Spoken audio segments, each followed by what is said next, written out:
How's it going, everyone? Maximilian here, and I'd like to welcome you to an Assist Me special presentation. Ultimate Marvel vs. Capcom 3 is less than a month away, and it's time to get ready. There's going to be a lot of changes in Ultimate compared to the original Marvel vs. Capcom 3, so here's a quick video to cover all of those changes so you can be prepared on November 15th.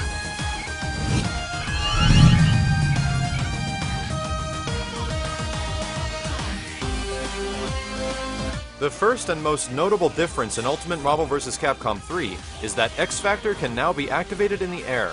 This changes the dynamics for many characters of the cast, and it offers for several others to do more damage with more opportunities. It's the stuff of combo video maker dreams. Here are just a few examples and simple combos of previous cast members utilizing Air X Factor.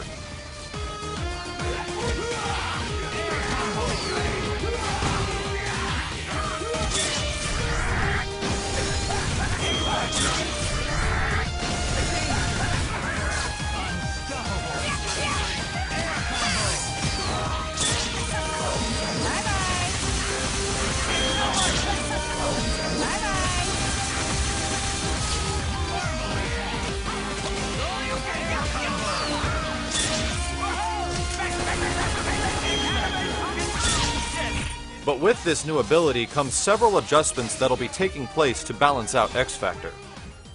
Attack speeds and damage have been adjusted in X Factor for each character compared to the previous game. The damage reduction minimum in X Factor was decreased from 50% in Marvel vs. Capcom 3 to now 35% in Ultimate. Hyper combos now performed during X Factor are also going to be subject to damage scaling.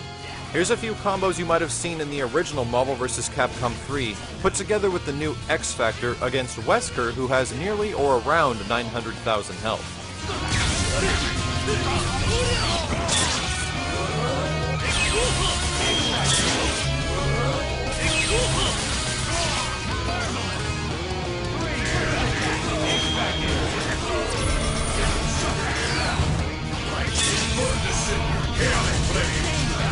There were also adjustments made to the length of time X Factor lasts on each character. In this example, you can see that Doom clearly activates before Akuma does, but Akuma runs out of X Factor first.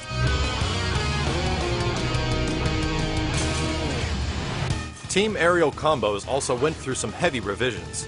Going down highlights your opponent blue and still gives you 1 bonus meter, but going left or right will highlight the opponent green and remove 1 meter. Going up highlights the opponent red, but adds no additional meter and is only meant for damage. These colors were added to give the opponent a better chance to counter the team aerial combos. However, even with a very quick eye, it is very difficult, and you cannot follow up for additional damage if you land a counter.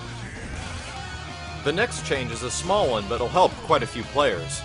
After pressing the special attack button during a combo or normally alone, you will actually track and follow your opponent into the air.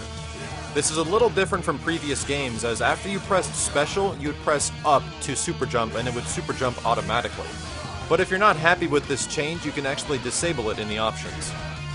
The next change is in regards to snapbacks. Snapbacks now seem to come out a tiny bit slower, and if you contact with an assist, that assist and the other assist will be unusable for a small period of time. The next one is a pretty big change and is going to have a lot of people playing differently with certain characters. For anyone that can air dash in Marvel vs. Capcom 3, you are now unable to block while air dashing. In the previous game, if you were stuck in a situation where you were air dashing and you knew you were going to get hit, you can press up and back to immediately block out of your air dash. However, this feature is now gone. You're going to have to commit to your air dashes, and if you want to find a way out of them, you can either use a hyper or a special, but there's no blocking. For some members of the cast that have slower air dashes, you're going to have to be very careful.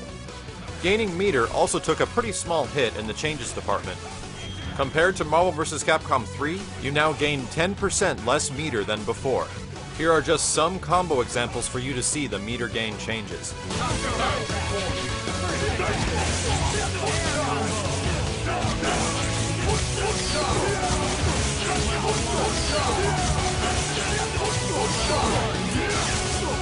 Assists were also changed in the amount of hit stun they distribute.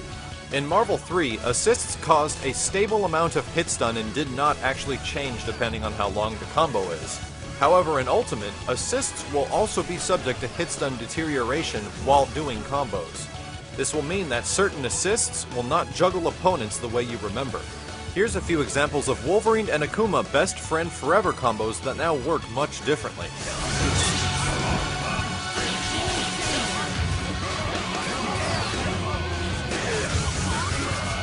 And the last change was targeted at characters with 8-way tri-dashes, but more specifically, the speed at which they down-back air dash. It might be difficult to notice this as by examples of this video, but down-back air dashing for nearly every character in the game is now slower.